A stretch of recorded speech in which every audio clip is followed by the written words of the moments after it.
revolution was founded 11 years back on this very Earth Day, 22nd April 2010, and it is committed to restore our Earth through its various activities.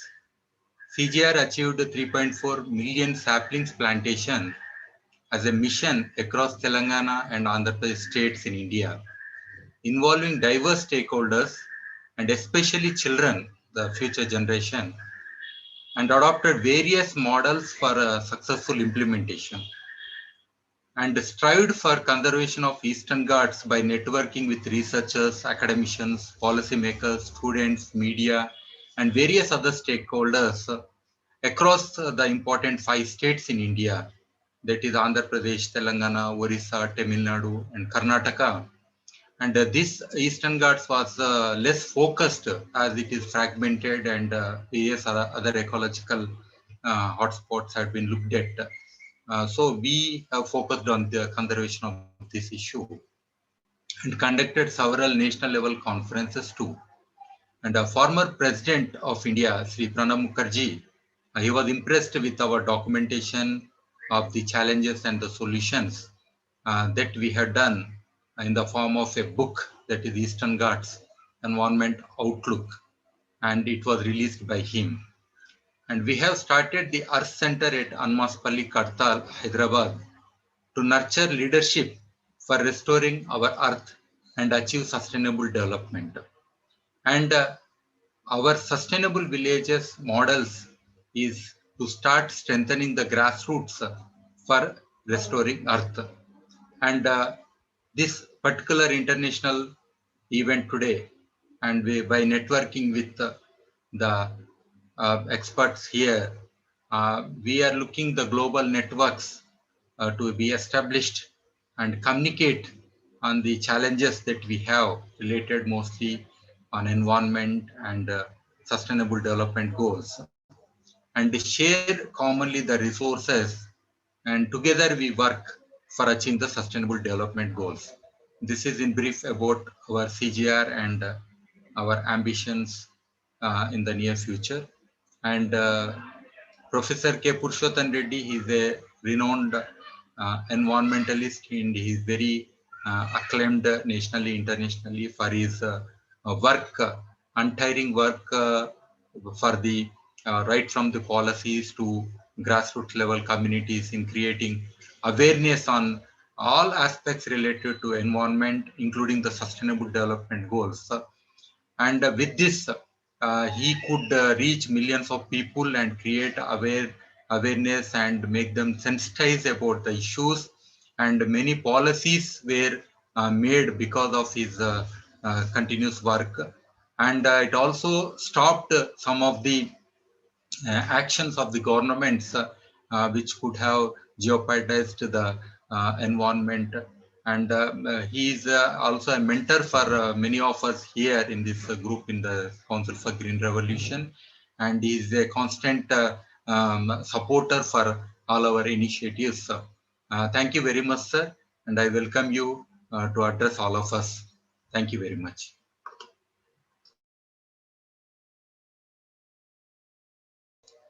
Your mic is muted, sir. Yeah. Actually, professors are likely to be absent-minded. So that's how the problem. So thank you, Dr. Sai Bhaskar Reddy, for the wonderful introduction. Today, kindly tell me the time, how much time we have, each person. Dr. Sai Bhaskar. Sir, from now onwards, about 12 to 13 minutes, sir. Yeah. 12 minutes. Okay, fine.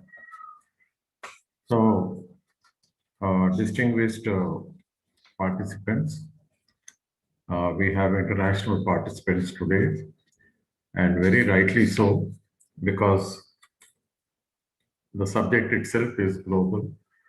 We are all gathered here to discuss about the plight of the planet Earth.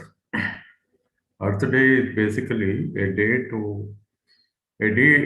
devoted to think about the problems faced by the planet Earth, and also to come come up with solutions.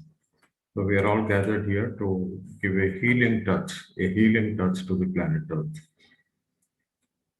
Uh, I wish to focus for 2 or 3 minutes on the initiatives of both UN and citizens.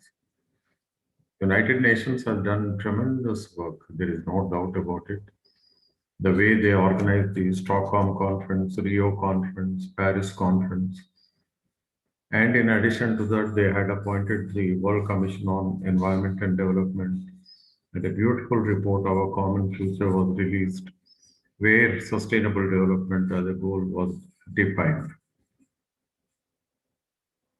If we look at the kind of work that has been accomplished by the UN, right from the very many protocols that have been signed for the protection of global environment, I think it's a very big success for the UN.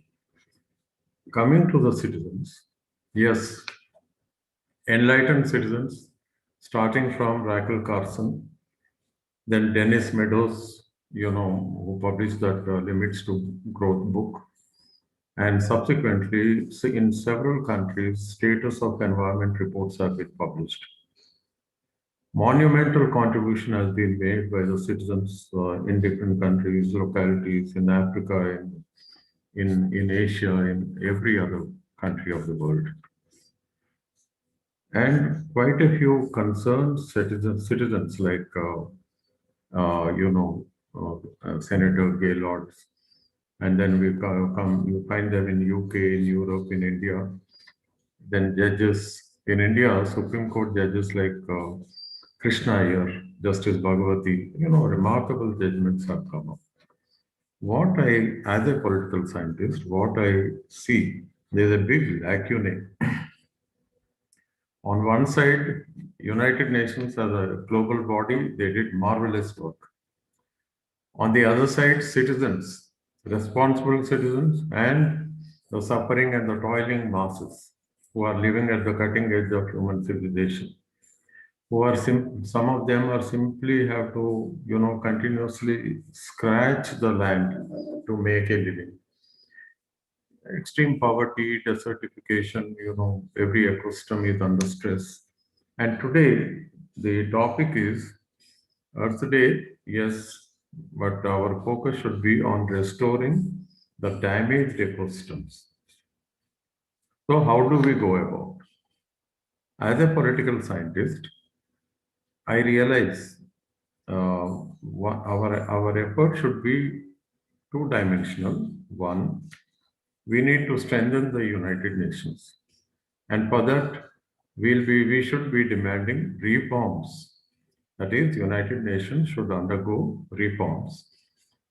If, of course, keeping their monumental work in mind, they have done a lot of contribution, but to ensure the implementation of their ideas, whatever has been achieved has to be complied with. To ensure the compliance of all the protocols entered into between the nations of the world, there should be a global body. Okay, we have United Nations, but then in its present form, it is not effective. So how do we go about? We have been demanding reforms in the UN, and I strongly suggest a few. Number one, for example, the United Nations Trusteeship Council. Earlier, they were focusing on a few topics, but now the profile, the agenda has to be increased, and it is time the Trusteeship Council focused on the common properties of the world. Common properties of the world. For example, the oceans, the North Pole, South Pole, and whatever common areas are there, they have to be taken care of. Right now, it appears as if the oceans are orphaned. People are simply dumping everything into the ocean, including the plastics, and it's already a serious issue, and it's going to be a major issue in the days to come. Although some of the very important areas are in within the national boundaries. For example, the Amazon or the Himalayas. Himalayas may be between India, Tibet, China, Pakistan, and quite a few other countries, Nepal, and so on. But they are global heritages. They are most important for the entire planet Earth. Amazon is so important that nobody can ever, reduce its importance. It is the biggest oxygen mask. It is the biggest rainmaker. It is a storehouse of biodiversity. Now, once just because it is located in 2 or 3 countries, that does not mean they have the exclusive privilege to destroy it. They can improve on it, but they can't destroy it. That is why, we citizens who have all gathered right now here, yes, we need to come together, we need to think, we need to ponder, and let there be many more, many more such sessions so that we can come up with solutions. One solution is, yes, United Nations has to undergo reforms. It has to take a new shape. It served its purpose. I'm not belittling it. But then the responsibilities are very, very heavy today because every ecosystem in the entire world is collapsing. Climate change is a reality. Already, emissions, the way they are increasing. So what is the big reason? Where did the path go wrong? What needs to be done? Now, the question is, Dr. Narasimha Reddy is a big authority on this. He has written on decarbonizing the world.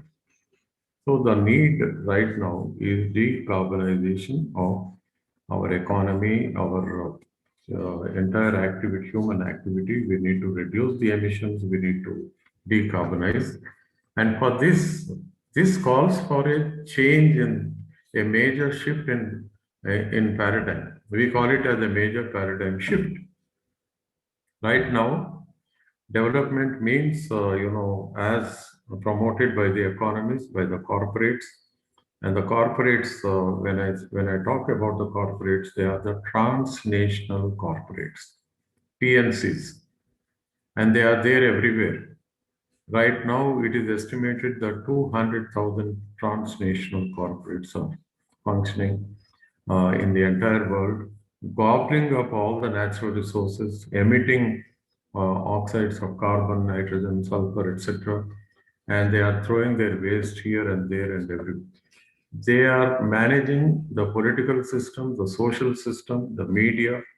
As a result, on one side, citizens are very much concerned. Citizens of the world are coming together. United Nations and the citizens are functioning in the same wavelength, but United Nations is helpless. Citizens are helpless. So we need to find somewhere we need to strengthen democracy, strengthen the citizens, and citizens also. They need to come out of their shells. Simply, discussing and pledging a support in the social media or giving a thumbs up for a cause, that is not sufficient. Yes, each one of us should become activists. We need to learn to first of all, understand the issue, then make it a common cause, then common action for the common future of humanity. Just one more point. Uh, Today, sustainable development goals are the new uh, oxygen for the planet Earth. They need to be implemented, but I'm very sorry to say that there is no global agency to ensure that the nations of the world are sincerely, strictly implementing. What is happening at the UN level is that these I'm talking about the sovereign government, so-called sovereign governments, they simply give some report, and those reports are not scrutinized. United Nations doesn't have a mechanism to ensure that these reports are authentic. Some report, somebody would sit in somewhere and make a report, and they speak as a language which will convince any person, but they are not verifiable. For example, in India, Instead of reducing the emissions, we are increasing the emissions. Recently, the government has gone in for even leasing of coal mines, and the relaxations are such that it is going to be a big catastrophe. Not only this, the very idea of development that is still continuing in India, for example, the kind of agriculture promoted in the name of what we call intensive agriculture, so-called green revolution. But what is so green revolution as conceived and promoted in this country and elsewhere also? It is nothing but hybridization of seeds and chemicalization of agriculture. Not a single Indian city is livable. So what are we telling the world? Our reports at the UN will indicate it sometimes it gives the impression as if the government of India has adopted a green agenda. In reality, it is not. And this is the picture of every country. Don't think of India alone. Every other country, except for small little countries like Bhutan, which have, of course, they stand as a role model, but that is a very small percentage.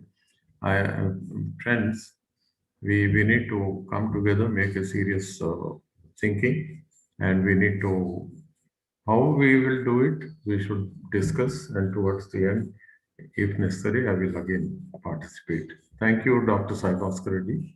Thank you for the opportunity. Thank you very much, sir, for your excellent words and presenting the situation and the challenges. Uh, as Lloyd Alphat is about to join, so I request, if possible, the second speaker, Madam Sarojini Rangam, she could give her lecture if she is ready. Otherwise, as of now, I need to introduce about Lloyd. In that case, Dr. Donti Narsam Reddy would introduce Madam Sarojini Rangam. Hello, Madam. Is it okay for you? Yes, I'm quite happy to start now. Very good. So I request Dr. Donti Narsam Reddy to introduce you. No, I think it's, I already introduced, but anyway, Sarojini Rangam is a very senior campaigner, international campaigner, but working with Pesticide Action Network Asia Pacific.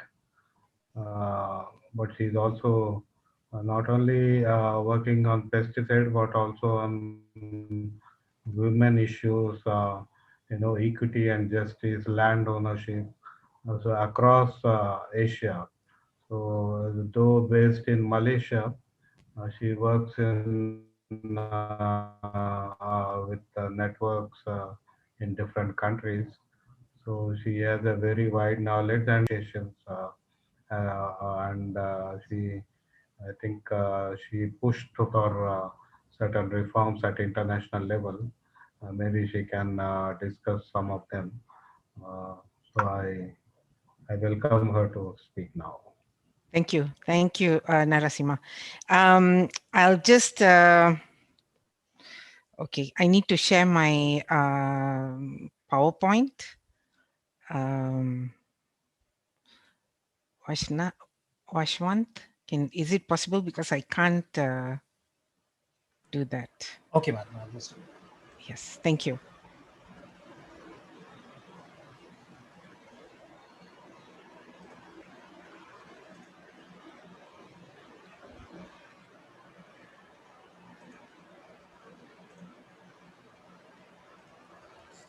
Is it visible, madam? No, it says you have disabled it.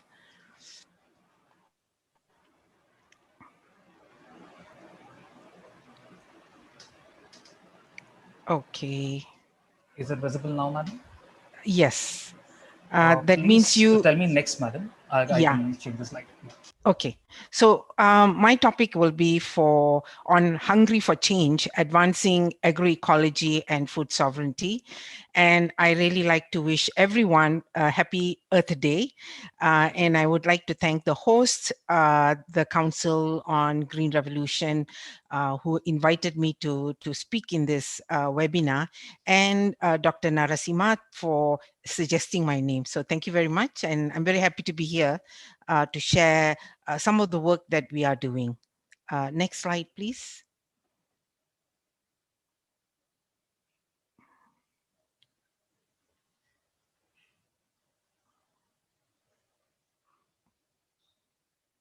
Okay.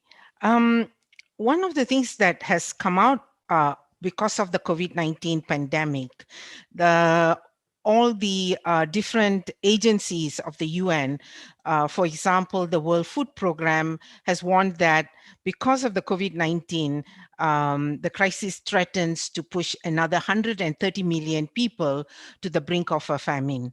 And you must understand that famines and hunger and malnutrition is a crisis of food distribution and poverty, and not really of food production. In fact, if you look at the food production, there's overproduction, and that is why you hear of stories where farmers have left tomatoes to rot in the fields, or the Europeans dumping milk in the sea. So there is an overproduction, but it's not going to the people who really need it.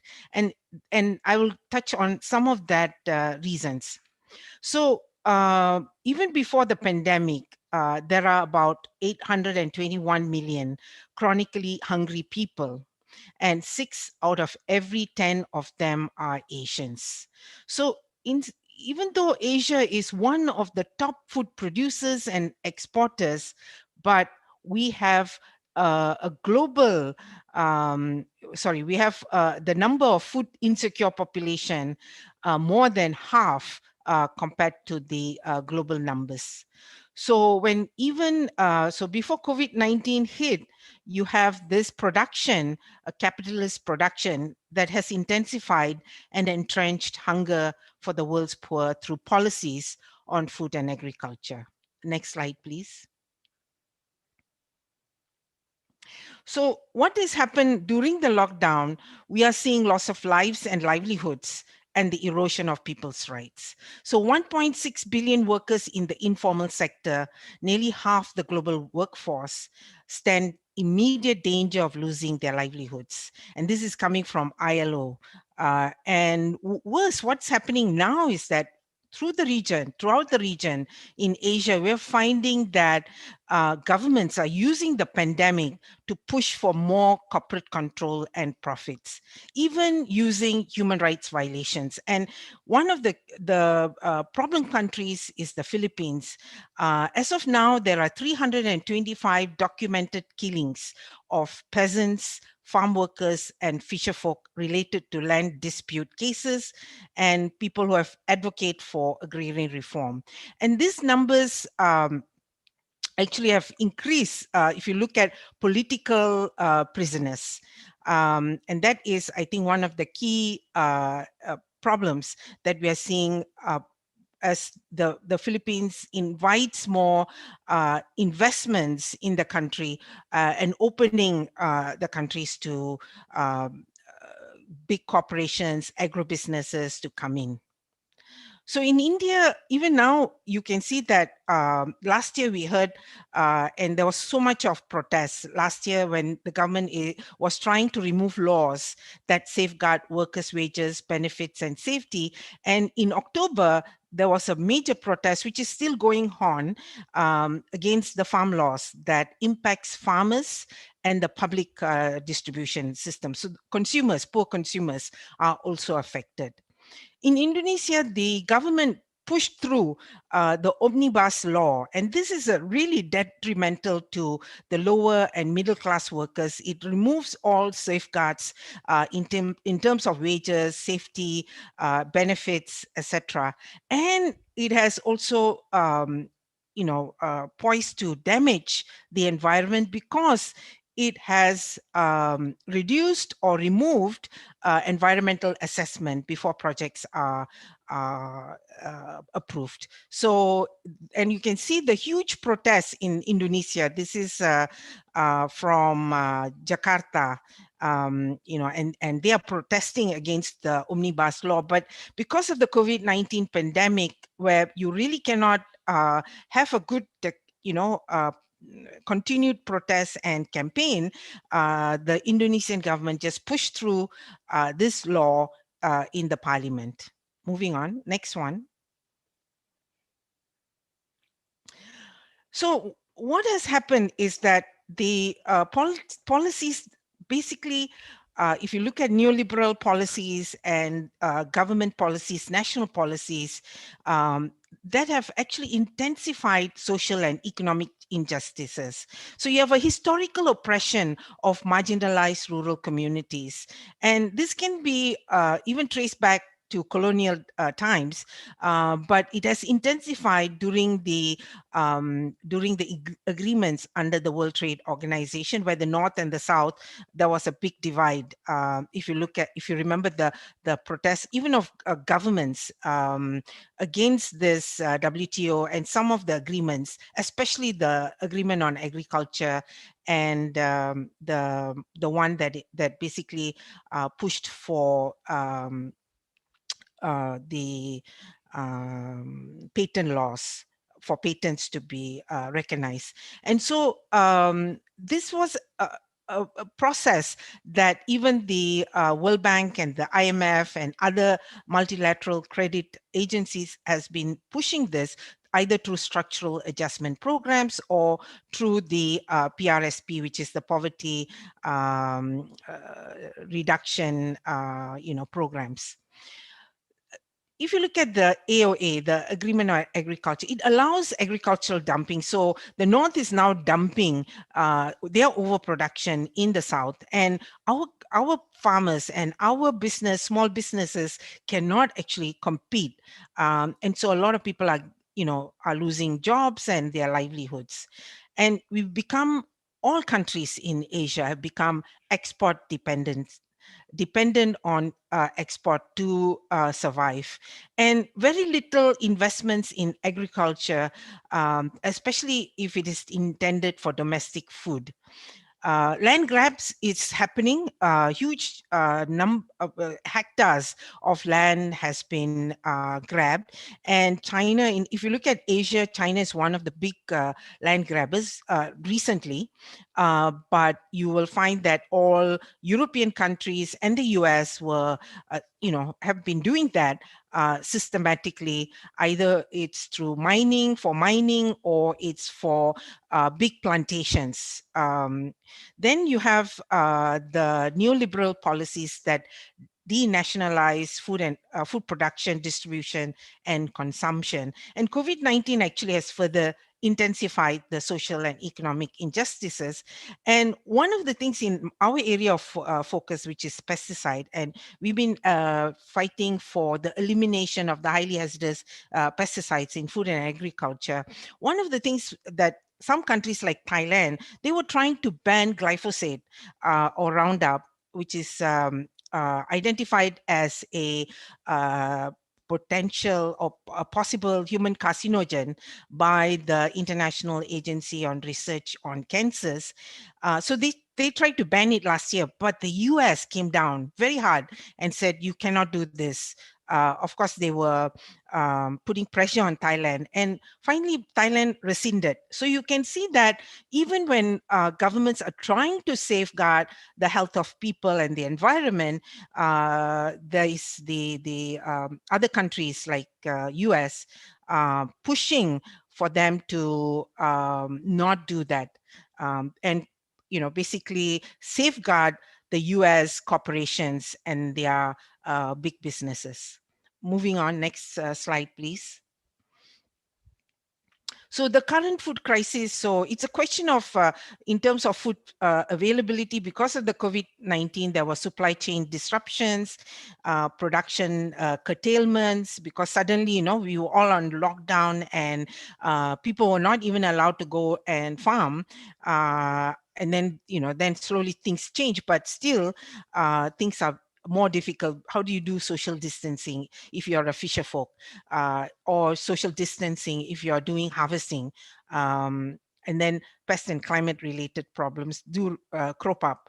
Then you have the food excess, volatility of food prices, because it's going up and down as, and the farm law actually allows the hoarding. That's a potential for the farm law to allow hoarding. And that was one of the major problems in terms of volatility of food prices during the food crisis. If you remember 2008, 2009, and until 2012, this was every country was going through a food crisis.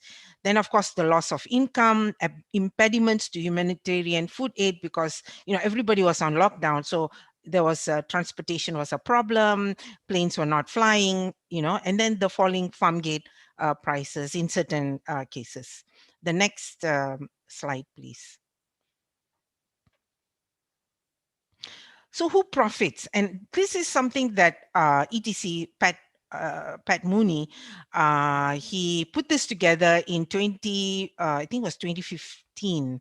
And you can see that a few companies, big transnational corporations.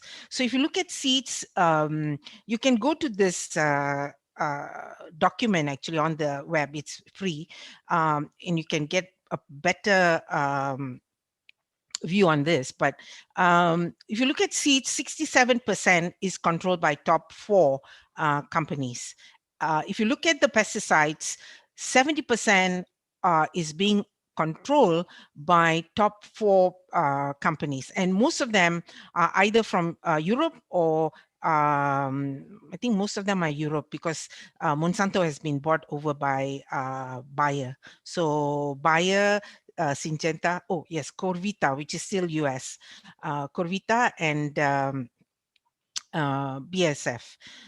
So those are the top 4, although some of the Indian companies are, being growing faster than others. Fertilizers, 18% are controlled by top 5. And you can see that the concentration of power is with these corporations. And if you look at, again, the pesticide issue, we just released a group called Public Eye in Switzerland, published a report on how Syngenta, that the producer of paraquat, basically was falsifying data for the regulators.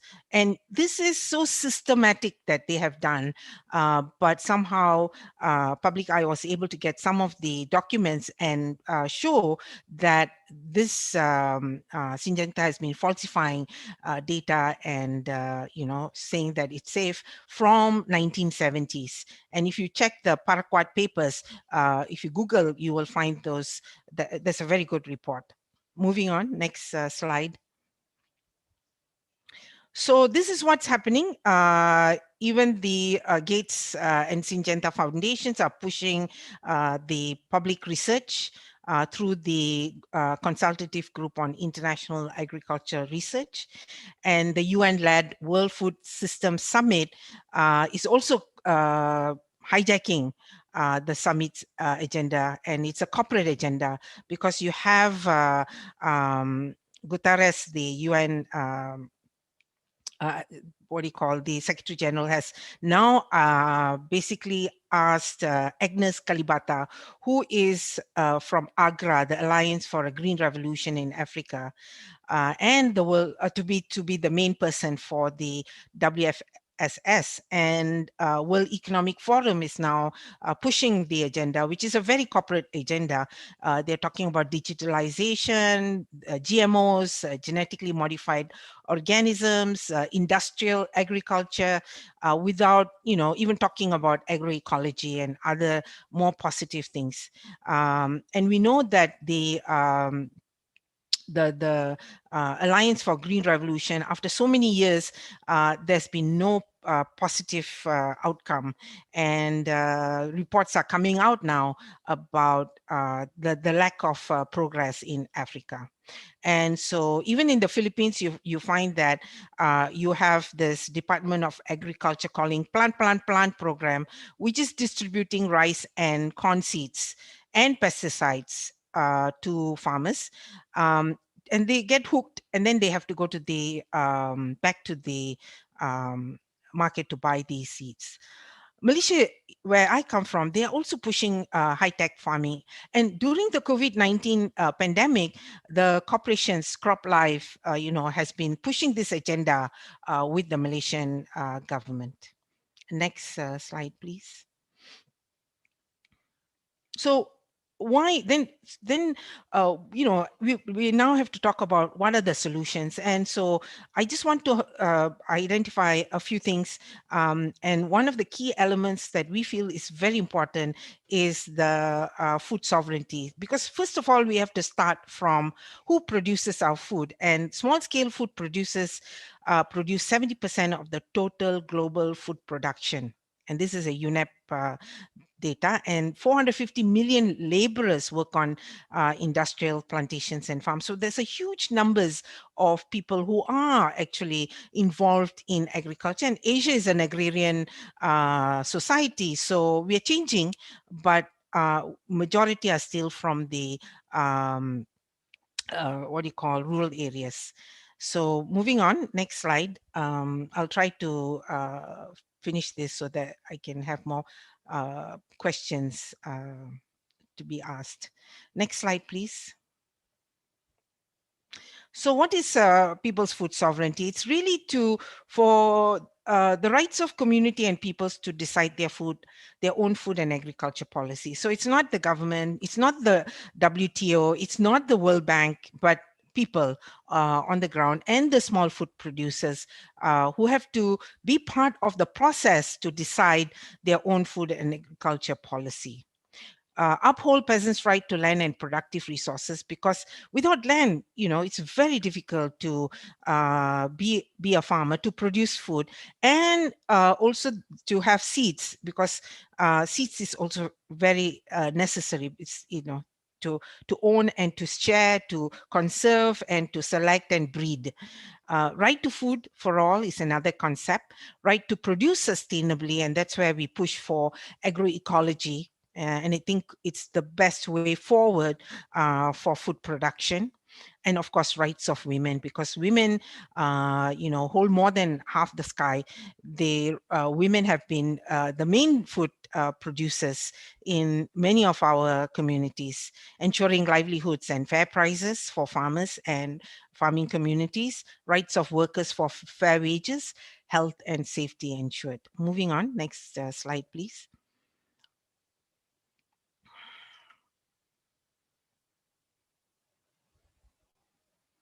Okay, just to share some of our campaigns. So we have the PAN-EP campaign on food rights now, which is it's also looking at the impact of COVID-19 on rural people, on food producers, but it's a whole both the documentation, campaign, and advocacy for agrarian reform, genuine agrarian reform. And this is our website, so please feel free to check us out.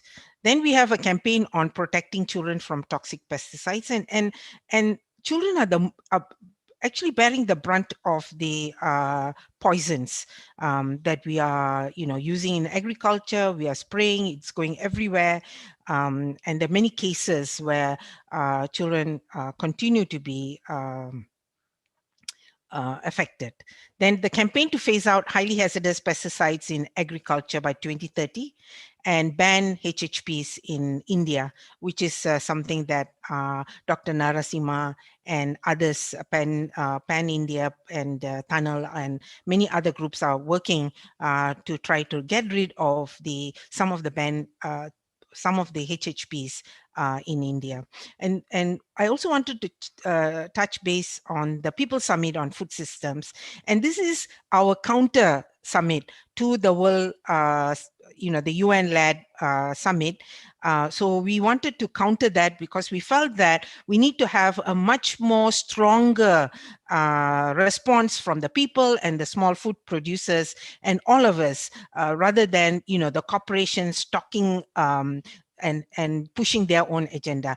And the People Summit on Food Systems, I think, is also very important because it's sharing agroecological practices. It's all the solutions that people on the ground are doing. And we hope that some of the governments also can join us, because it's not just, a summit for it's actually summit for all of us. And after this webinar, actually, I will be moderating another session where we're launching the People Summit on Food Systems overall. And this will be starting point from now till September, when the actual UN World Food Summit, Food System Summit will happen. Next slide, please. Okay, this is just to say a bit more about the what this People's Food Summit, Global People's Summit on Food System is all about. It's really for us moving towards a just, equitable, and sustainable food system that serves the interests and needs of the people and the planet first, above profits. Moving on. So please join us. If you can't join us today, we will make sure that we share the website and the social media platforms.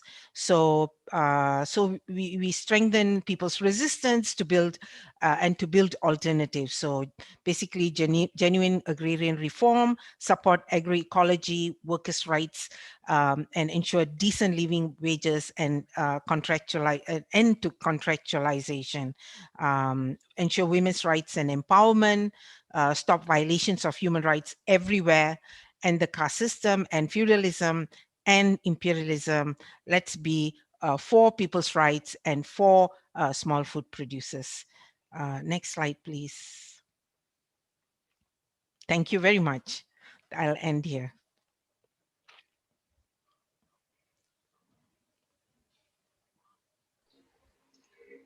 Thank you, madam. Thank you very much for your excellent presentation. And we'll see if we have any questions, then you could answer them. So here, one of them was asking what type of implements taken to save the earth for this Earth Day. Yes. So what we're doing is that we believe that agroecology and food sovereignty actually will safeguard the earth. Because the system is, because pesticides pollute the environment, fertilizers pollute the environment, and also people. So it's not just the earth, but also human health is affected very badly. If you look at the pesticide poisoning human health, we just came out with a report that shows 385 million people are being affected or being poisoned every year due to pesticide. So it's a huge number, 385 million every year. So and also causes death. But the environment cannot sustain food production if you destroy the earth, if you destroy the soil. And so the whole push now is to ensure that the soil is fertile by composting, by doing all sorts of things, but not putting chemical fertilizers and pesticides. So I think what PAN has been doing is really to protect the earth and to protect the people's health and the environment. So that's what we are doing, by launching the People's Food System Summit today. We are also getting people to understand that the earth is very important, that, without the earth and the planet, we don't have life as humans, and as people and so, yes, thank you for that question. Yeah, another question is what would be the alternatives to pesticides which would be eco-friendly? Well, that's actually difficult because most of the pesticides are meant to kill or poison, basically to get rid of insects and animals and, other organisms. So it's a poison. So what we need to do is to move away from pesticides. But you could use some natural pesticides like neem, and India is very good at developing the neem as pest control.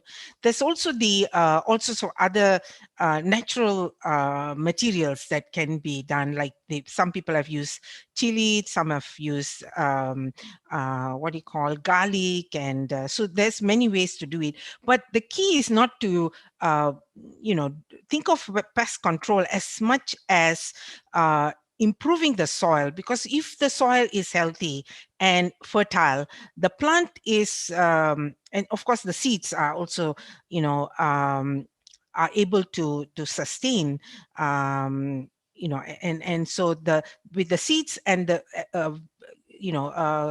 fertile soil, the plant can be very strong and able to withstand some of the pests coming in. So there are many other methods of, if you look at agroecology in terms of doing crop rotation,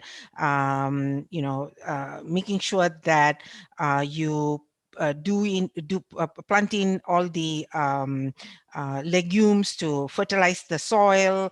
So there's a whole kind of learning exchange that's going on, and that's something that PAN has been very much involved in, doing this learning exchanges on agroecology. So if you check the website again, there are a lot of videos on how you can grow food even in your small garden or on your balcony, in terms of agroecologically.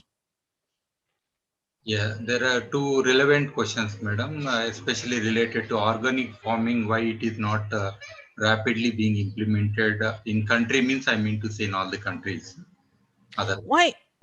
It's because many things. One is when uh, the Green Revolution took place in the 70s, farmers were actually forced to uh, to use the high yielding varieties, or what I call the high input varieties, where you need pesticides and fertilizers for the seeds to germinate and to grow. So people were actually forced, farmers were forced. And if you know farmers, they are slow to take on new ideas and new things. They have to be shown that this works. But the policies that were instilled and implemented and enforced, like in Indonesia during the 70s and the 80s, during the time of Suharto, people were not allowed to use their own seeds. They have to use the high yielding varieties. And so if not, you can be arrested and jailed, and so it was a forced thing to use this, and people got caught up in the cycle of using pesticides, high yielding varieties and fertilizers. And so then people started to get hooked. It's a kind of addiction in that sense. And now when you want to move to organic, you have to have a change, and not many scientists are supporting that. There's a slow change for sure, but one, it is people still worry, oh my, there will be pest attack, so it's more difficult now to convince farmers, because there's no more subsidies, there's nothing, there's no even research. So it's going from farmer to farmers exchanges. Some NGOs are doing that, some institutions, but it's very small efforts. And I think that's why organic farming has not moved. But with the COVID-19, we are seeing that at least in Malaysia and Thailand, that more people are actually buying organic.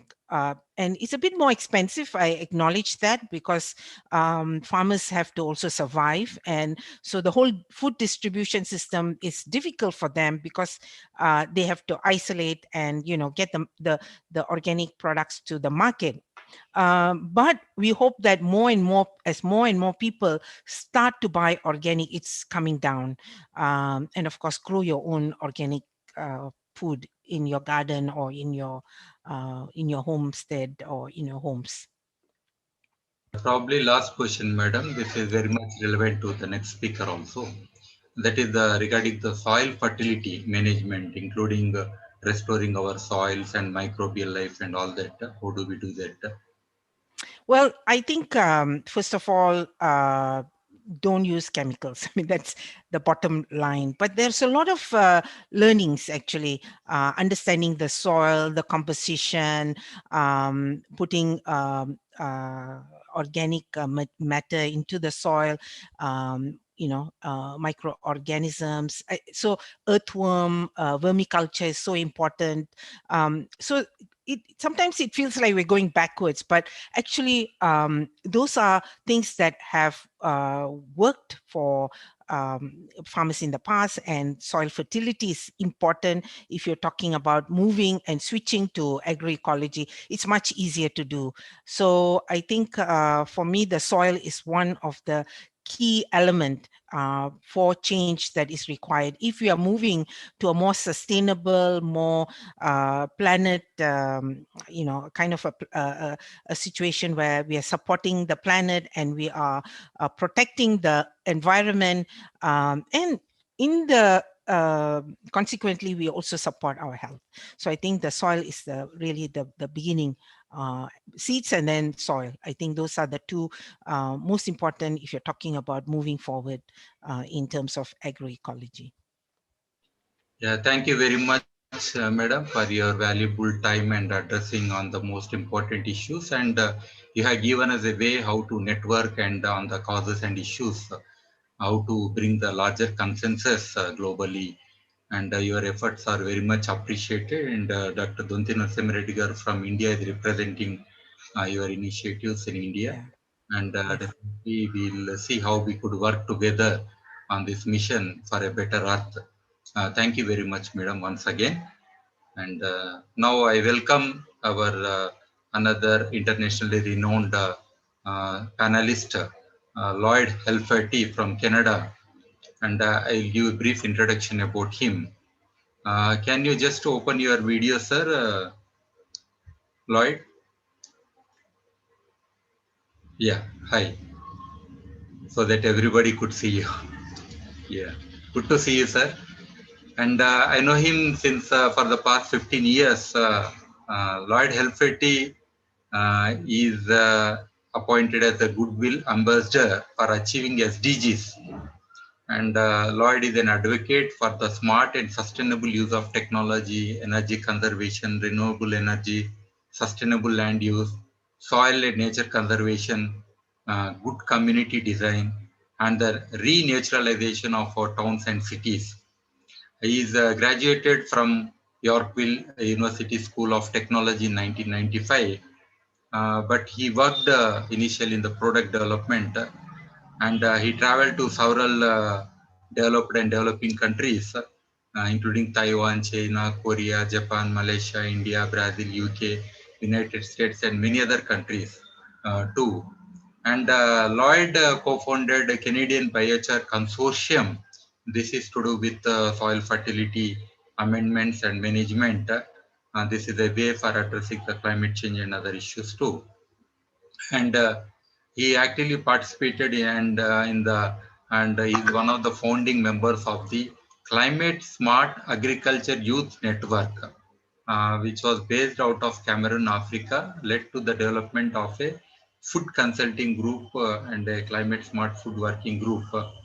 And right now, Lloyd is a founding member of the CSF consulting group and executive director of the Resilient World Institute. He also serves as the Chief Ecosystem Director, Project Development Director, and Sustainable Society Consultant at NRGM University. Planting of trees of peace and reconciliation in local communities and public and private property. This is the most important initiative. I think he will share about what it is exactly in his talk. And creating and managing and updating uh, a dynamic or online sacred sites, basically, or watershed map, which marks on it the locations of every tree of peace and reconciliation. And he is working on the CST gardens, VIC tree forest, climate smart kitchens, and other open source regenerative climate smart infrastructure with the local community. And he has been doing several other collaborative tree planting programs, and his work has been very well known, and he has networked with several countries in these initiatives. We would like to listen to you, sir. Please. Thank you very much, Dr. Reddy.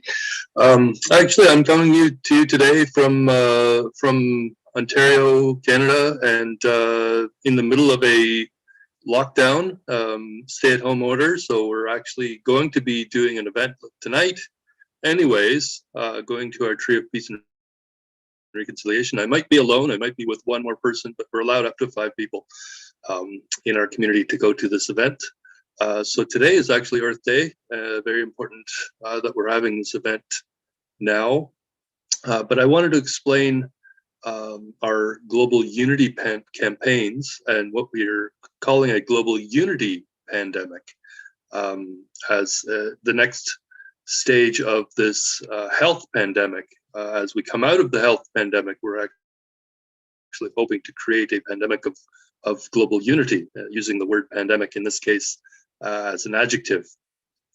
So the Greater Unity Pandemic Action Team that I'm now involved with actually is an international partnership for global unity, for global cooperation in the service of implementing this program that Dr. Reddy had described of practical, global, holistic humanitarian entrepreneurship, education and training, and the putting in related regenerative infrastructure that will allow local populations in every country to acquire those survival skills that they need. And we're basing it on, of course, remote learning and virtual collaboration, and looking at those solutions that are most relevant to individual local needs. So as per the local considerations, but it's being done in service of implementing and achieving those sustainable development goals locally, leaving no one behind. So the Global Unity Pandemic is really just a first response platform to raise awareness and support from, of course, where we are now with this shelter-in-place environment that is really dictating our collective interests for the immediate future. So the idea is for the We Energime Global Cooperation Turtle Island International Civil Society Organization, which began with the planting of our first Tree of Peace and Reconciliation. That organization being the primary coordinator for this Global Unity Pandemic, where their mandate is actually what we call life value peace education. And so we are implementing a related Victory Pandemic local event, project, and program that is attached to that learning system. So what we want to do through the We Energime Global Cooperation Turtle Island projects is actually implement what we call life learning gardens. So within these gardens, we intend to actually demonstrate that it's possible that human behavior, through the introduction of these more coherent and inclusive ideas like we just saw in the previous presentation, and through the adoption of holistic, nature-based, knowledge-centric visions, can be unplugged, reprogrammed in such a way that people's lives moving forward can actually positively affect the changes that are necessary in order to create a better world that we all know is possible. So the goal actually is rather overarching. It's human consciousness 2.0, so that human individuals are capable of relating to all living things as if we are part of nature and nature is part of us. And I think we're trying to bridge that disconnect in human consciousness. So we've been doing this for a few months now, coming together as a group, an organization called Global Unity Pandemic, even though the We Energime Global Cooperation Turtle Island International Civil Society Organization has been around since late 2019. But we are starting the next phase of what we call the Unity Pandemic by gathering at our Trees of Peace and Reconciliation we've planted 3 here in Toronto area. One in particular in a community called St. Jamestown in Toronto. So we're gathering today, Thursday, September 22nd, on Earth Day, in the evening. So in about 12 hours from now, we will recount our history since planting our first tree of peace and reconciliation in September 2019 in Pickering, Ontario, up until this moment. So we'll also be marking that with what we call a minute of silence at sunset. And sunset today for us is 8:40 p.m., or actually 8:10 p.m. And we'll be marking this as a minute of peace. And we'll be asking all people of the earth actually to come together with us to observe this minute of peace at the same time as we do. And asking that all people of the world also repeat this minute of peace every week on Tuesdays at 4 p.m. Eastern time, or 8 p.m. Greenwich Mean Time, in solidarity with our mission of assisting humanity to achieve global peace through a process what we call reconciliation and forgiveness. So we're inaugurating this Global Unity Week in Canada, the United States Kingdom, the UK, and in Sierra Leone in Africa.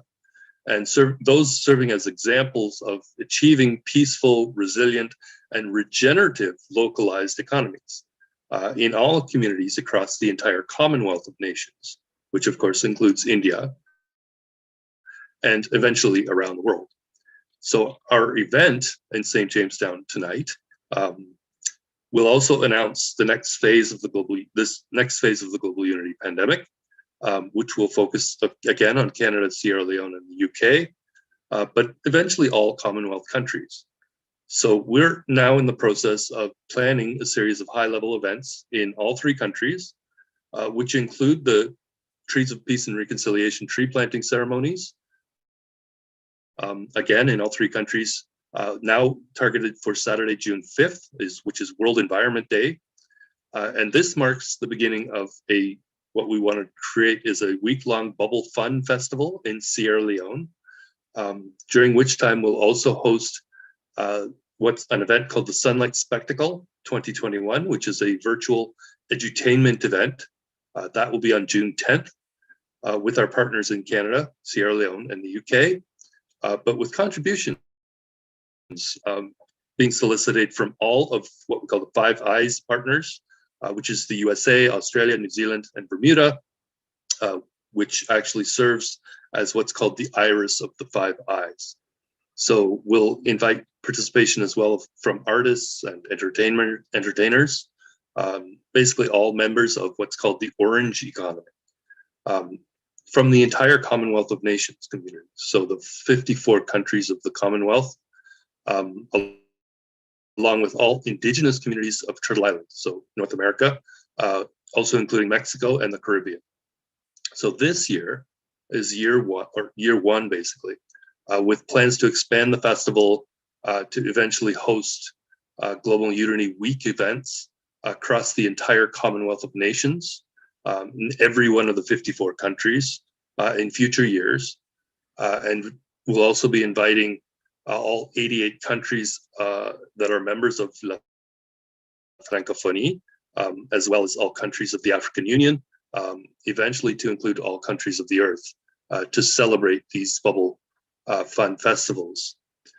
So the idea around the Bubble Fun Festival is to promote the global unity that we would like to achieve. So we're creating victory pandemic programs in multiple countries right now, which is intended to actually promote and assist people in local communities worldwide, but locally, with the deployment of these learning gardens and the learning programs that are associated with those gardens. So to teach people about how to implement the local climate smart solutions in infrastructure that can produce certified climate smart food. So this infrastructure is the CSV gardens, or the Climate Smart Victory Gardens, the Victory Forests, the Wheel of Life farms, and the types of what we call bubble pod buildings, along with promoting climate smart kitchens, where we'll demonstrate and teach people locally about the use and preparation of this climate smart food. So we create a global network of these life learning gardens via these Unity Pandemic Learning Garden program, which will eventually include, of course, the Climate Smart Victory Gardens, or CSV Gardens. That's actually being delivered by an organization called the Foundation for Building Sustainable Communities, FBSC. The Victory Forests, which are also learning forests, which are set up as basically 3D polyculture food forests, delivered again by this organization, FBSC. Wheel of Life farm schools, which are actually being delivered by an organization called TQLMA out of Pakistan. And this is actually being implemented through an organization called CDF and the CDF Global Partnership, working with an organization out of Vietnam called Empowering the Poor Through Waste Transformation, EPWT. And then we're also developing a Climate Smart Kitchens program, using the kitchens again as learning kitchens. And so there's an organization here in Toronto called Kindred Kitchens, which is developing that program. And then finally, we have a Spark Learning Centers program delivered by a Spark for Humanity team. And they're working with a company called Pyropod, which is a member of PodNet, which is based out of Iceland. So we will be promoting and developing a global network of what we call Spark Learning Centers, basically peace and regenerative community education and training centers that will essentially teach people, local community members in every community where we're invited to come in, focusing on youth, educators, decision makers, as well as really focusing on the female humanitarian entrepreneurs and their supporters, so the men, and we're going to be teaching people about the various practical solutions to achieving regenerative communities and regenerative local economies. So we're helping communities accelerate the implementation of solutions for achieving the Sustainable Development Goals, but also helping communities move beyond sustainability by helping them help themselves. We really want them to leapfrog into the kind of the 21st century global collaborative and what we call cooperative economy. So where cooperation becomes more of the paradigm versus competition as the only paradigm for doing business.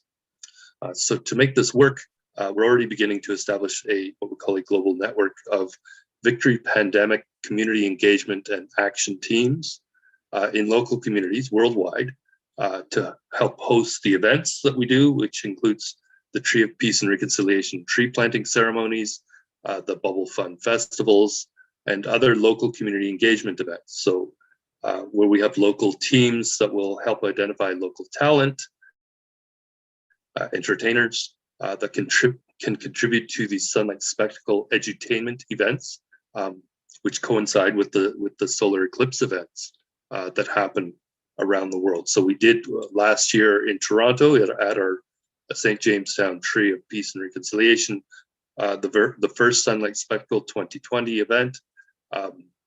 This edutainment event was coordinated out of Bermuda. We're now planning the next event. And we go back to these trees of peace and reconciliation in our communities, and those become focal points. So the Victory Pandemic teams, we created Victory Pandemic GTA, a Greater Toronto area, last year. We're starting to organize them around the world now. They would also be charged with organizing the local Bubble Fun festivals. And so we've created an internationally coordinated Bubble Fun festival network. And we're tasking the local Victory Pandemic teams to organize themselves so that they can also create local Unity Pandemic business teams consisting of these local humanitarian entrepreneurs in order to work with the local, mostly female humanitarian entrepreneurs in the community who can begin building and demonstrating these open source, regenerative, climate smart infrastructure solutions in their own local communities. So the climate smart victory gardens, the victory forests, these bubble buildings, which we have determined are probably the only climate smart greenhouses in existence. So our plan is actually aligned with what's called the PodNet plan to deploy this climate smart infrastructure and these growing solutions, these greenhouses that have been outfitted with these bubble technologies. But we want to start in schoolyards as climate smart classrooms.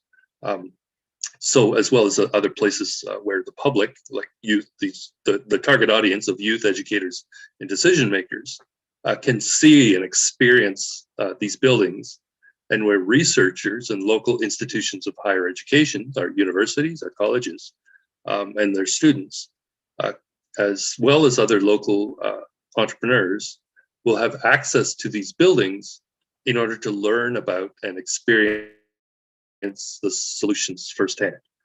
So ultimately, the Unity Pandemic Business Group Network plans to assist in the deployment of these climate smart classrooms as what we're calling Spark Learning Centers, where the local Unity Pandemic teams will organize and create what we call heptamatrix partnerships, or interfaith neighborhood and business collaboratives that can organize community members and businesses to help build at least one peace center, or what we call a hub of climate smart learning in each community where we're invited, and where the people who work in these learning centers will have the opportunity to actually teach all of the local residents in that community about the things that are related to peace, reconciliation, forgiveness, and the local implementation of these solutions to achieving the Sustainable Development Goals. So that was our original plan, created January 2020, to establish a local or global community peace centers network. So this first phase, again, Canada, Sierra Leone, UK, but eventually all Commonwealth nations. We'll also be engaging, of course, here in North America with the Indian Canadian diaspora as much as possible to encourage and get their support for what we're doing.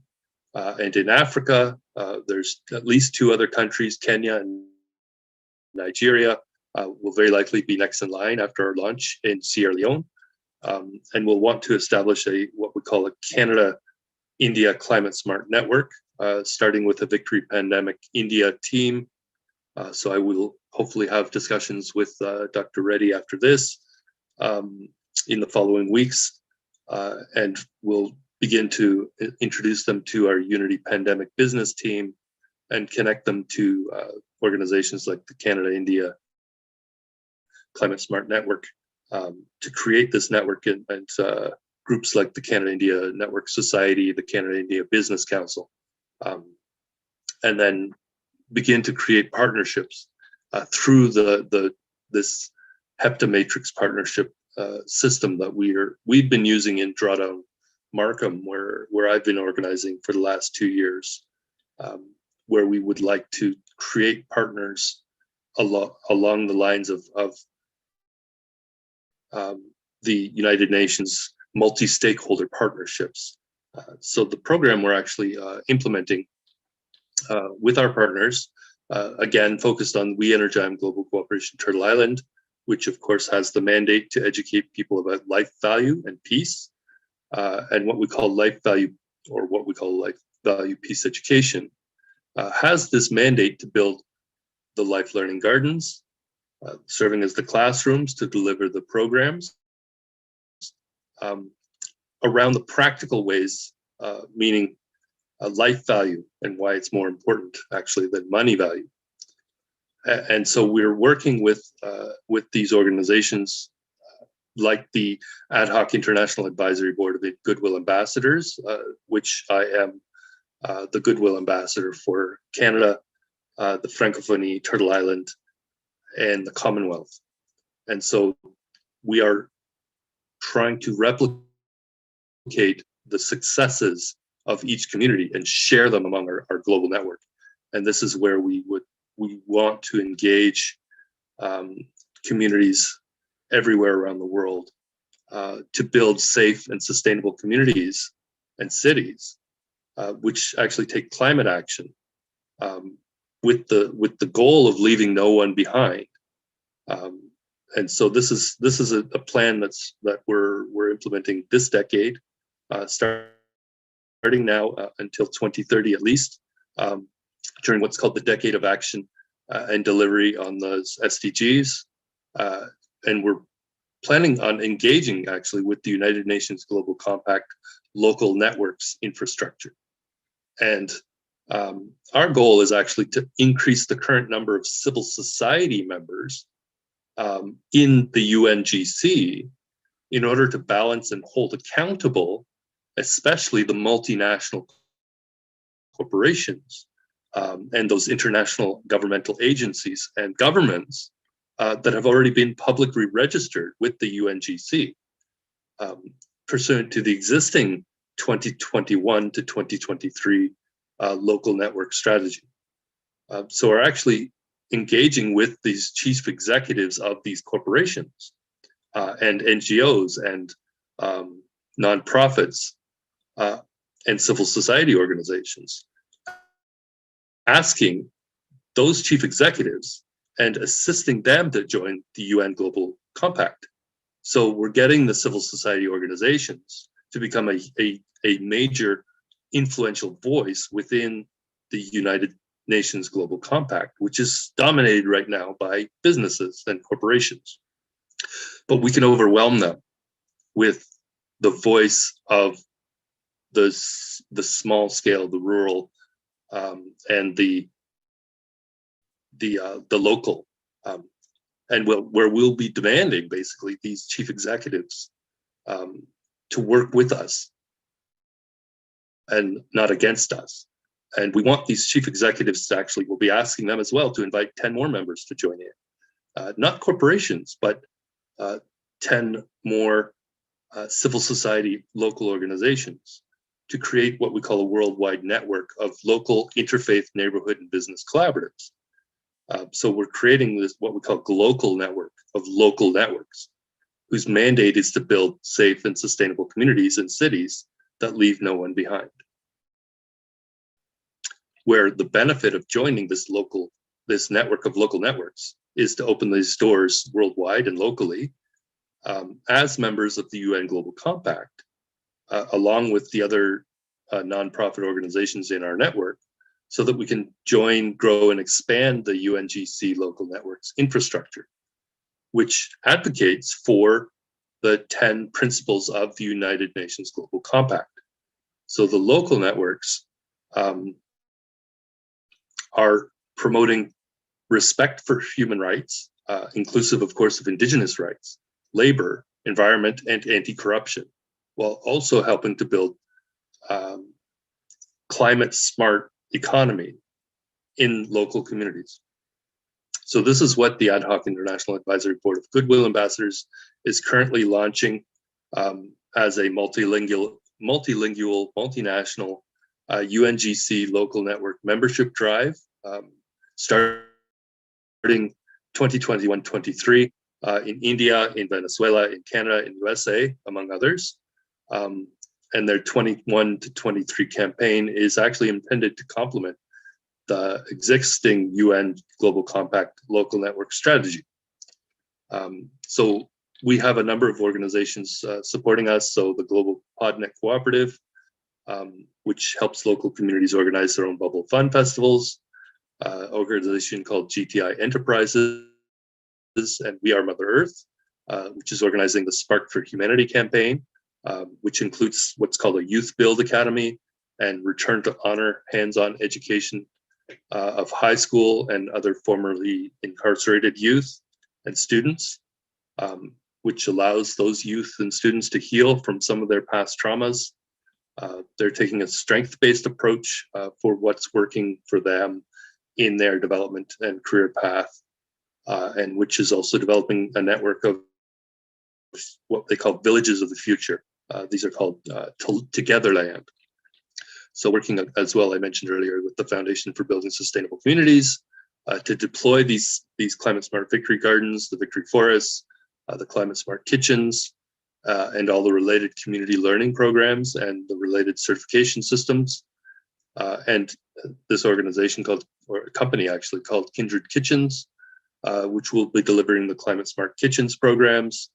And these will actually be the primary places in the local communities where we'll implement our marketing programs, and where the climate smart growing systems will get constant visibility and recognition by other community members, by the non-farmers. Lloyd, sorry to interrupt you. Mm-hmm. So do I have a few? You might have a few questions before. Yeah. I just want. I'm almost done. Yeah. I know. I just want to finish this last bit, just to mention the Community Development Foundation out of Pakistan, which is also managing a global women's development network, which was actually created by an American international education foundation, Professor Dr. Tamara Omar, and the Community Development Foundation President Mariam Khan. So these are some of the organizations that we're now working with, and we're coming together now in a unity campaign right now. So this is what we're going to be hopefully rolling out across India eventually as well, as we move forward. But as I mentioned before, we're starting actually in Africa, but we are targeting eventually all Commonwealth countries. Eventually also, of course, the Francophonie countries, because Canada being the only G20 country actually that's a member of both the Commonwealth and the Francophonie. So that's the 54 countries of the Commonwealth, 88 countries of the Francophonie, makes up something like 2/3 of the global population in just those two organizations. Yeah, thank you very much, Lloyd, for your excellent presentation and the kind of effort that you are putting to unite globally all the people and organizations together, not only to achieve the sustainable development goals, but the micro level initiatives like the gardens, which would help people get connected back to nature. They are very much related to our geospirit centers and other things, that initiatives that are going on here, as well as some of the aspects that you said, especially on the India Climate Smart Network. Yes, definitely would like to be part of that, as well as a goodwill ambassador. We would like to initiate ourselves into that UN program, because we are also working on UN Sustainable Development Goals, and definitely I think you will guide us in that regard. And the climate smart classrooms, yes, we have initiated such a program in the school. So environmental labs, school environmental labs kind of thing, they are research centers in each school, so that students can be aware of their own climate and the environment, and they should learn about their own pollution and other aspects. That is another program we are planning through Council for Green Revolution. So Council for Green Revolution here in India also networks with several other organizations and individuals working tirelessly on this environmental challenges and climate change challenges, very much relevant to the kind of work that you are doing there. So in this regard, many other aspects like Tree for Peace and Reconciliation, that is a very good idea. Even if you plant one tree before our parliament or before our assembly, that would remind people of the peace and reconciliation, as well as the unity aspect that would bring up constantly. Well, I'd like to mention that as well, that what the symbolism of the Tree of Peace and Reconciliation means. So when we plant a tree of peace and reconciliation in, let's say, in a garden, that garden can be converted into a climate smart victory garden or not, but the tree is symbolic of a gathering place within the community where people can come together. If the tree is visible to people as they're having this spot in their community to gather and discuss solutions to achieving the SDGs. So this becomes a place in the community that becomes a sacred space for discussing solutions to achieving what they would like to achieve in their own community as per their own community needs. But the tree symbolizes the unity of all people as one. We are all human beings. So when you gather around the trees, they symbolize that unity. Therefore, we ask that anybody that gathers around the trees of peace and reconciliation to discuss these solutions to achieving the goals, to put aside their politics, to put aside the religious differences, to put aside all differences and come together as human beings with the goal of leaving no one behind in their own communities. So those trees become symbolic places to discuss solutions and to just lay aside their differences, no matter the color of their skin or their religious affiliation or their political affiliation. Put those aside. Let's just focus on those solutions and have those discussions to say, look, where are the biggest problems? The idea of LNOB, leave no one behind, is also this philosophy of taking care of the least privileged and those that are most marginalized first, and saying, where are the biggest problems in our community? How can we solve those first and get to the most marginalized peoples and communities first? And let's just set aside those politics, set aside those differences, and just brainstorm locally on the solutions that will help. Lloyd, I think it is philosophical, spiritual, humanitarian, and it has so much relevance in this COVID situation, this kind of initiatives. Definitely, we'll also initiate you and learn from you how to initiate this process within India and at several places. And as we have less time now, we would like to have a special session with you on exclusively on some of these aspects next time. So I would like to thank you very much for your valuable time today for this participating in this international webinar. Thank you very much once again to you. And, thank you. Yeah, thank you. Now we'll go to the next speaker.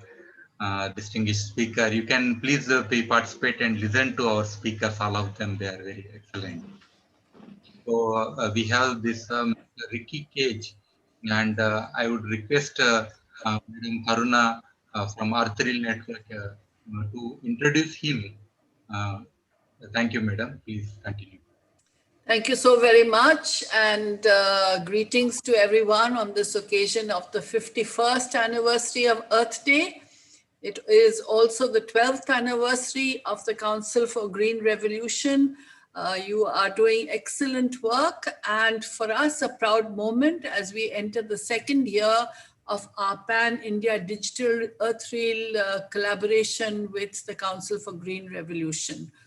Thank you everyone for being here with us, and let me just not waste time to introduce Ricky Cage, renowned singer, composer, who has sung in over 30 countries, has won over 100 awards, is a Grammy awardee. His album was #1 on the US charts. And he is has sung at the UN headquarters. He is with an ambassador for Earth Day Network, of which I'm very, very proud. Thank you, Ricky. Let me publicly say that we are so grateful to you for sparing your time for us today and always, and for all your support to Earth Day Network. Thank you. For those who may not know, our new name is earthday.org. And we look forward to hearing from you on your very excellent topic, Music for the Planet.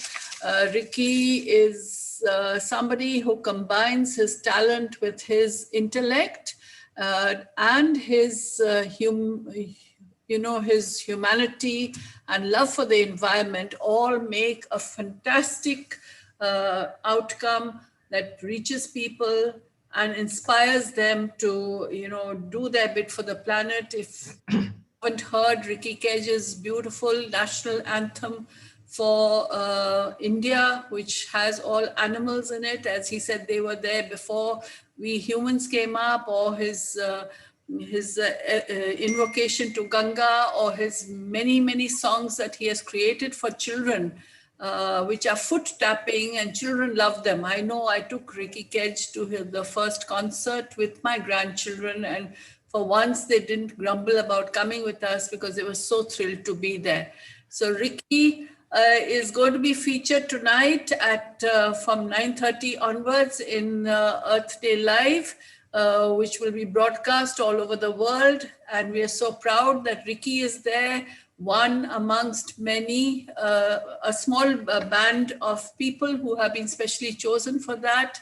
And Ricky has composed a special song. Thank you again, Ricky, for doing that. And everyone looks forward to hearing you live, in the concert and in the tape that is going to be scheduled shortly. Over to you, Ricky. Thank you so much, Karunaji. And my first time I'm seeing your house, actually. It's a beautiful house that you have. So, thank you for that beautiful introduction, and always an absolute honor to work with the Earth Day Network. And I'm a proud ambassador of the Earth Day Network. So thank you for that. Thank you. And hello, everyone over here. Namaste to all of you. And of course, a very, very happy Earth Day to all of you. And it's a huge honor for me to be a part of this amazing international webinar to restore our Earth. So today, as Karunaji mentioned, that I'm going to be speaking about music and the environment. And I wish I could have delivered this talk in person, because being a musician, I thrive on feeding off the energy of my audiences. But today, instead, I'm looking into the lens of a camera.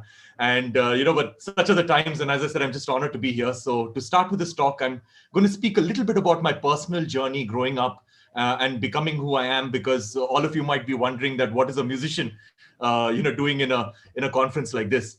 So as I was introduced, I'm Ricky. I'm a musician and an environmentalist. And these are two pillars that have pretty much dictated my whole life and all of my life decisions.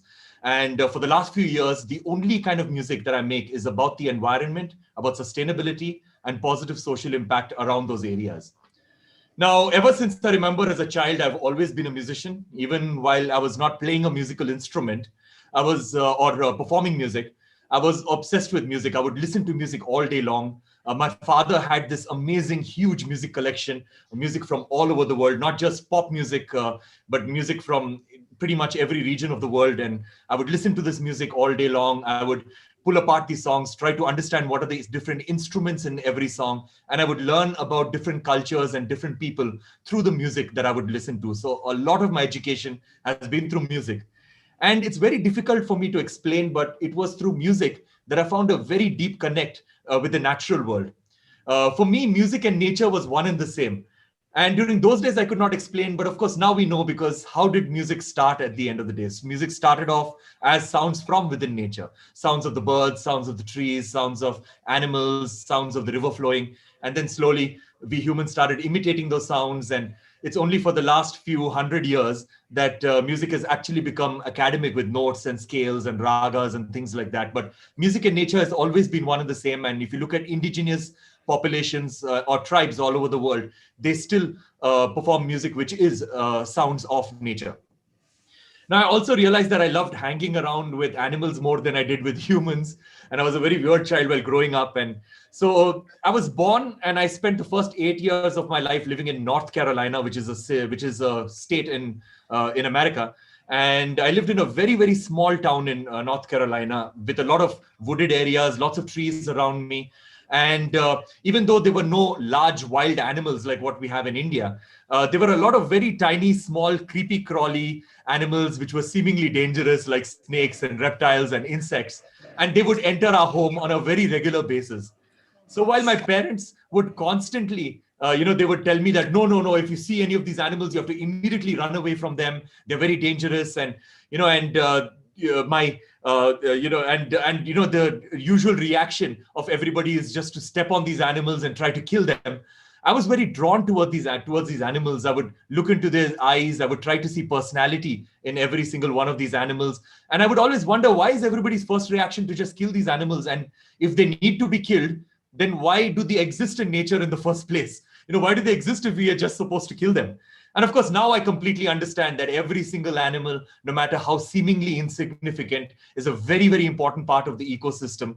And so basically, and now, I mean, the whole world understands that right now.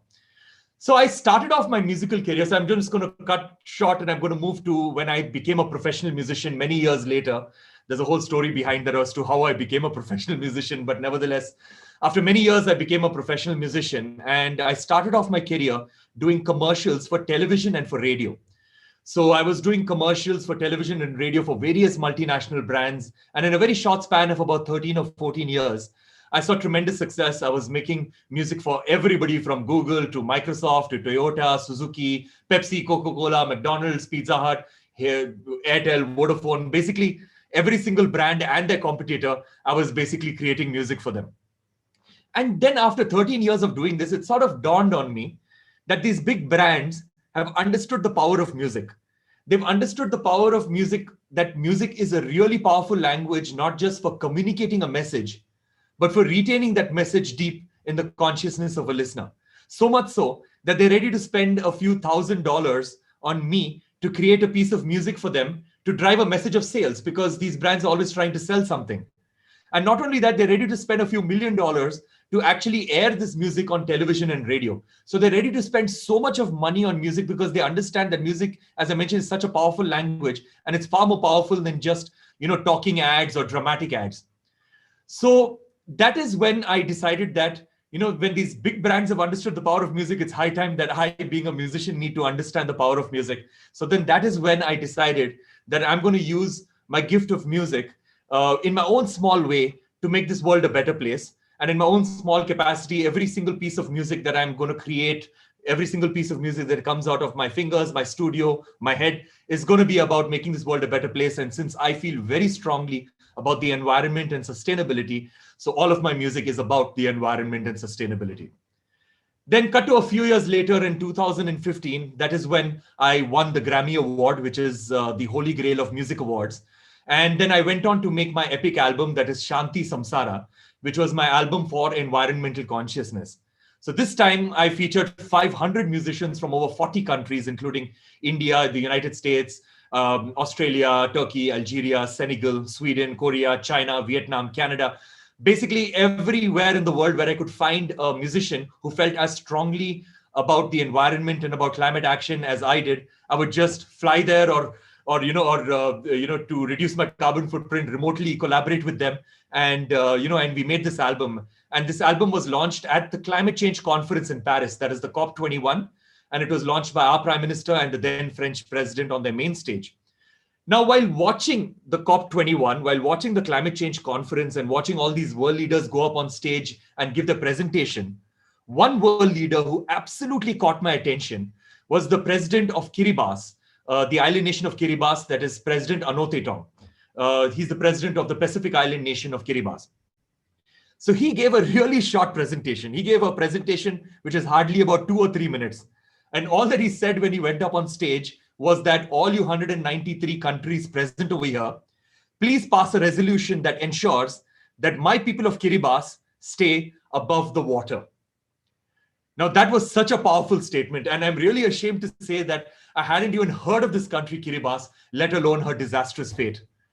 So I studied about Kiribati like everybody does. I went on to Google and I studied about this country. Kiribati is an island nation in the South Pacific. It's 21 inhabited islands, very low-lying atoll islands, one of the lowest-lying islands in the world. And the entire country will be completely uninhabitable in the next 30 years. And in the next 70 to 80 years, almost in our lifetime, the tallest point in any of these islands is predicted to go completely underwater due to climate change. So they're going to completely disappear. And the part on the maps and globes, which has got Kiribati in it, we're just going to have to paint it blue because they're just going to disappear from the face of the earth. So I visited Kiribati. I spent a few weeks over there, engaged with their amazing and their beautiful population. I fell in love with their culture, with the beauty of the island, spent a lot of time with their president. And I realized that this is the country that does not take more than they can give back from nature. They do not have any industrialization, no major development, almost zero carbon emissions, and yet, for no fault of their own, they are the ones who are going to go completely underwater due to climate change, and they're going to be the first country in the world to go completely underwater due to climate change. Now, if all of our nations, all of our developing nations and our developed nations, if we could build domes around our borders and keep our carbon emission within our own borders, then countries like Kiribati have nothing to worry about. But then the problem is that it is one atmosphere, and a very thin atmosphere at that. And our carbon emission spreads around the world, and global temperatures rise, polar ice caps melt. We all know the drill, and ocean levels rise. And since Kiribati are low-lying islands, they are suffering the consequences of our actions. So something very important that the president told me was that we Kiribati are at the front line of climate change, just like how you would be at the front line of a war. So we at Kiribati are at the front line of climate change, and we are definitely going to fall. And when we fall, that front line is going to keep moving back and back till those countries and those people who felt very comfortable and felt that they would never be affected by climate change will be affected. And that is the reality of our situation today. So being a musician, I made a song over there with a wonderful population, with the indigenous culture, which is going to be extinct very soon, and and with their president. So if you've ever been to a concert of mine, or if you've ever been to another talk of mine, you will know everything that I just said, because this is something that I'm so passionate about, this country and the people. So please do check out my song on YouTube. It's called Samsara, Song for Kiribati. Check out the song. The song features their population and it features their president, and it talks about, the song is all about their plight. So we may or may not be able to do anything about Kiribati. They may or may not go underwater, but we can use Kiribati as a very strong example to showcase to the world that climate change is not some vague phenomenon that may or may not happen in the future. Climate change is happening right now. There are currently people who are absolutely affected by climate change. Climate change is human induced, and our actions sitting down over here are having disastrous consequences on people on the other side of the world. Now, in today's world of climate change, of species extinction, of deforestation, pollution, environmental degradation, so many society issues, I believe that the biggest threat to our environment, the biggest threat to our species, is the constant thought that we have that somebody else will make a difference. We're always waiting for other people to make a difference. We're waiting for governments, for NGOs, for corporations, for leaders to make a difference. When the truth is that to fix all of our problems, all that we need to do is look within ourselves. We are the agents of change. Everyone speaks about changing the world, but nobody talks about changing themselves. And that's not because all of us are evil people, but it's simply because we have not empowered ourselves to believe that we can truly make a difference if we just make small incremental changes within our own lives. So now, in order to encourage everyone around us to change behavior, we can make we can make like 1,000 speeches. We can showcase a huge amount of scientific data.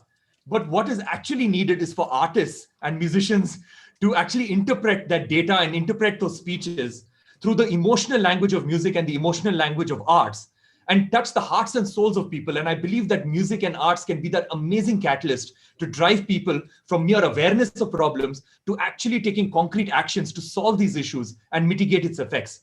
And that's what we need to do. So I'd like to conclude by quoting Baba Diom, who is a Senegalese philosopher.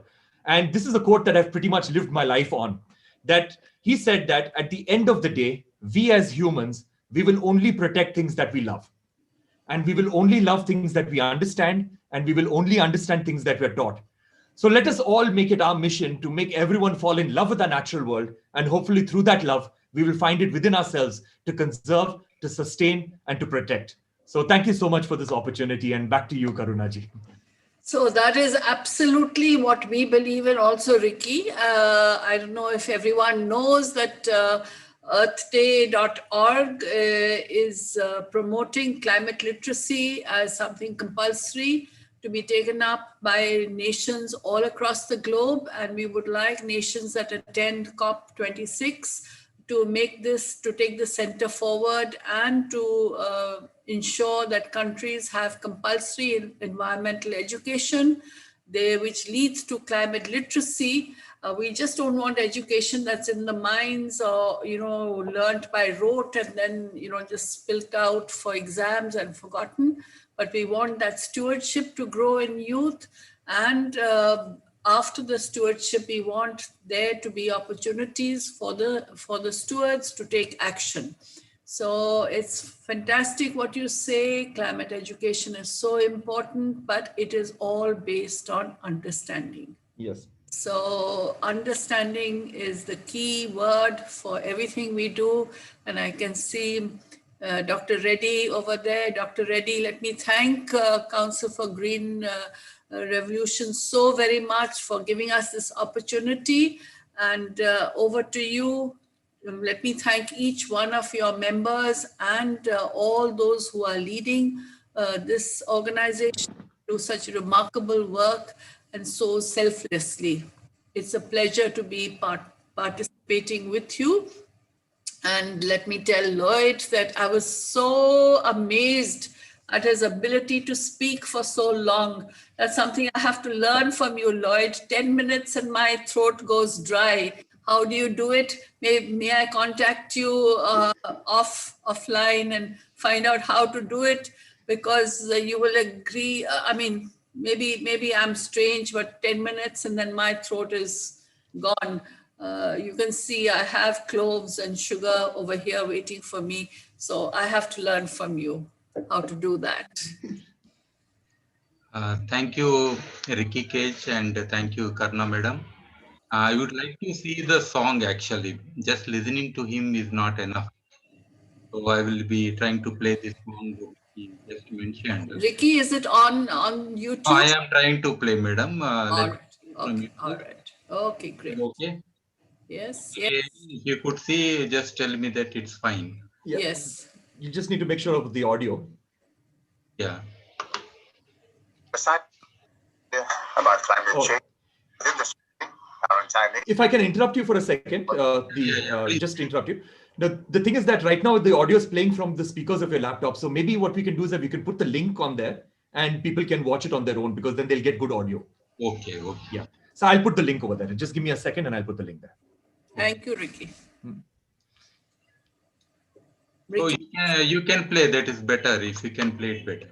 No, I won't be able to, but I'll just put the link. I'll put the link so that everybody can watch it. Okay. And Ricky, Lloyd would like to be in touch with you. He has sparked some other ideas, and so you can take that forward with him later. Would absolutely love that. So I've put my email ID over there in the chat. Great. Yeah. There you go. So shall I play it now? No, it'll be better because the audio won't be right actually. So it's better that people listen to it. Then I'm not playing it. Let them see on their own later on. Yeah, I just put the link right now. Okay, then and stop sharing.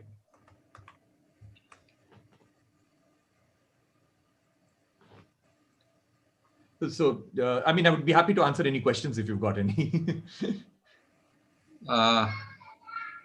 I don't think we have any questions as of now. Okay. So thank you very much. Actually, could I ask Ricky as well, or make a comment? So Ricky, your message aligns actually perfectly with the same message that's coming from the group that hosted our Sunlight Spectacle 2020 event. So music is the catalyst for the change we need to create, especially in youth. So Generation Hip Hop, which is actually based in South Africa, has been having the same message that you just had been able to say to the group as well. And so I really want to connect you with the people from Generation Hip Hop, especially this gentleman, Adam Greenwell. So Adam was actually the catalyst. So his mother, Liz Greenwell, started this organization called Global Cooperation Day many years ago. And that was based in New Zealand. But Global Cooperation Day created the Global Cooperation Turtle Island, eventually became We Energime Global Cooperation Turtle Island being North America, of course. The indigenous movement here is quite strong. Canadian government is having this reconciliation process. So the Trees of Peace and Reconciliation is also representative of the process of reconciliation between the Indigenous people of the world in healing our planet and using Indigenous knowledge to help us learn and understand our connectedness to nature.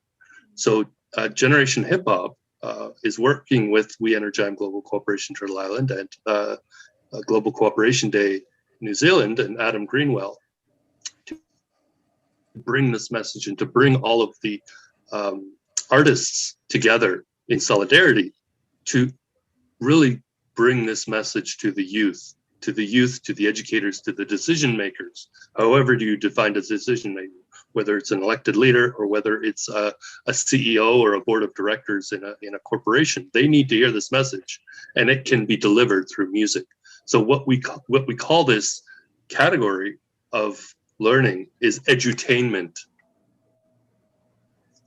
So entertainment that educates. So we are starting this process. We actually, our Sunlight Spectacle event last year featured a video, and I'll actually see if I can share a link as well on YouTube for our promotional video. And I think you'll see that what you're doing has a lot of synergies with this group as well. And we'd love it if you could actually participate in the Sunlight Spectacle 2021 event, which we're calling Canada to the World, where last year it was Africa to Asia, where there was a solar eclipse. This annular eclipse started in Democratic Republic of Congo, where the solar eclipse was actually visible from Africa, across Southern Asia, across India, across China, and finished in Taiwan, where it was visible.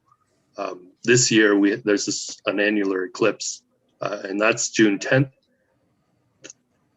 That's visible from Canada, where we want to engage with Indigenous communities across Canada and Indigenous communities around the world as well, to bring this message, especially to the youth, of the importance of connecting us to nature. Thank you. So please do put me in touch. Yeah. Mm-hmm. Good. Thank you very much, Ricky Cage. And now we go to the next program, that is the launching of Earth Reel. That's a partnership between Earth Day Network and Council for Green Revolution. Last year together we have done this program.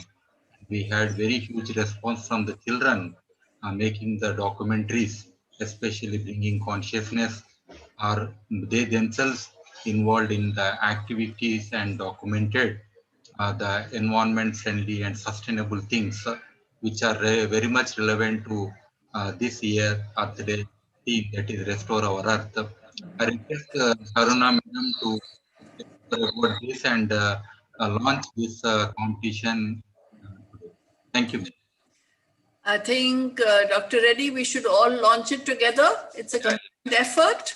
Yeah, all are there together. All just clap our hands to launch it, since there's no virtual thing here. And thank you again on behalf of our organization for taking this forward so very beautifully. And we will, as in last year, announce it widely so that a lot of entries come in, and let children use the camera's eye to understand more about nature. Because as Einstein told his son, look deep into nature and you will understand everything. So let children have that ability to not skim through things, but look deep into nature and, film that nature. Thank you so much. Thank you, madam. Soon I hope you will be sharing the link for this competition so that children could enroll and start making their video films. And also we do conduct some workshops so that they could learn. Yes, those are very good. Very good workshops. Yeah, I think this time with Ricky Cage being part of that, we could add value to the audio and music and other aspects also. And thank you, madam, once again. And now we have another event that is today, the Earth Day. We would like to bring up a kind of declaration from our side. So Dr. Donti Narasimha Garu, he is well-known environmentalist and development professional and policy analyst, and he had been working for the past more than 3 decades relentlessly on various issues nationally, internationally, and he has contributed a lot for the betterment of the society and environment. And we always get inspired by him. And he has drafted these points, and he would share this declaration points of today's this Earth Day event. Yes, I request him to speak.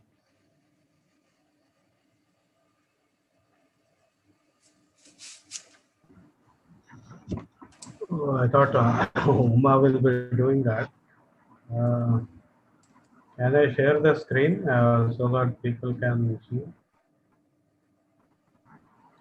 Yeah, please share.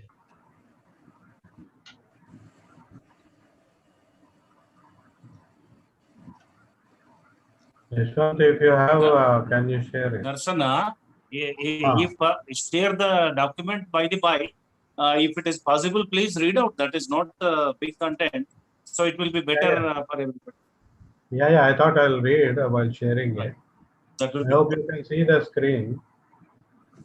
So we, the participants of international webinar on Restore Our Earth, organized with the initiative of Council for Green Revolution on 22nd April 2021, having discussed the environment and development issues with the objective of restoring the Earth systems, hereby issue this declaration.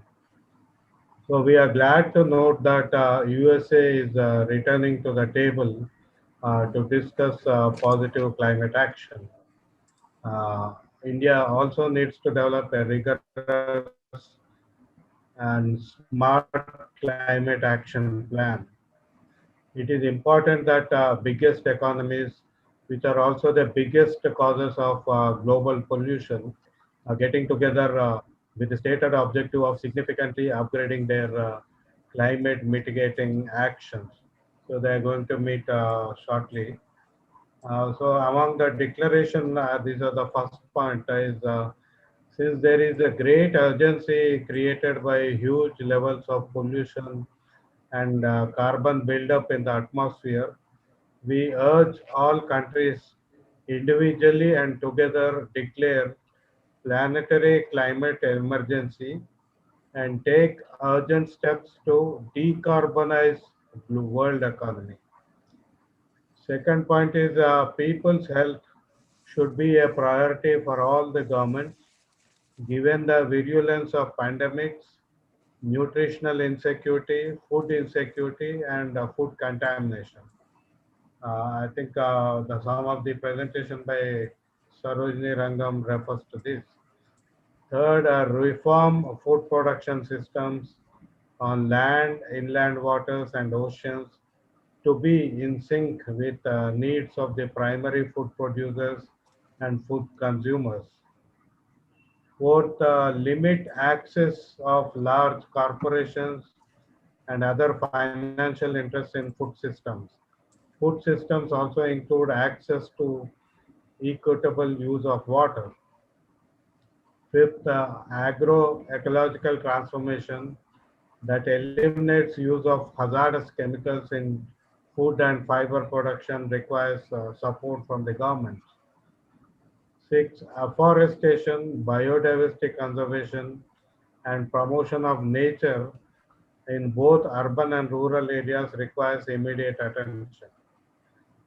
Immediately stop mining and industrial scale exploitation in ecological areas like Eastern and Western Ghats and take effective measures to protect them.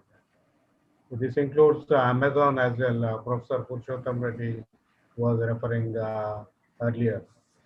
Eight, devise action plans through a consultative process and implement them globally, nationally, and at local levels with full decision-making participation of people at all levels. 9. Chalk out a global program to phase out climate changing coal use within the year 2035 and oil and gas use before 2045. Poorer nations must be given all support to do this energy transition.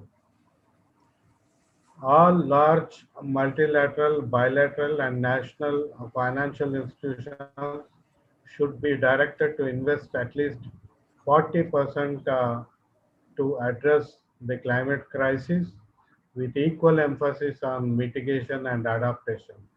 So World Bank or India International Monetary Fund, so BRICS Bank, so all of this should be made to invest at least 40% on climate crisis. As the climate crisis is largely created by unbridled consumption by the rich people, while hundreds of thousands of poor, vulnerable people suffer from its serious impacts every year, the rich people must own up their responsibility and provide reasonable reparations for these losses and damages of the poor. Earlier, Ricky Cage was mentioning Kiribati. So they are suffering because someone else is consuming more than necessary. So I think this is where we are asking for reparation. 13. Democracy is fundamental key for solutions to climate emergencies. So consultative and transparent mechanisms should be in place to achieve the goals set out in climate change action plans. So people need to be consulted. It cannot be dictator or a fascist kind of methods. Equity and justice in the natural resource ownership and access have to be integrated into national public policies. Finally, implementation of action plans that are intended to achieve sustainable development goals need synchronization with climate emergency action plans. So this is a part of the declaration. I hope all of you agree with that. Over to you, Sai Bhaskar. And a point, Sunny. Much, Dr. Danti Narasimha Garu. If there are any points from the speakers or even the participants, they could put on in the chatting. We could add to the declaration.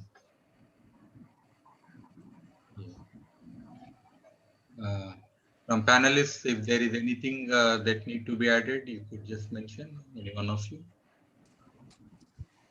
Yeah. You can close the screen now. Perhaps if we add compulsory climate education, that would be okay.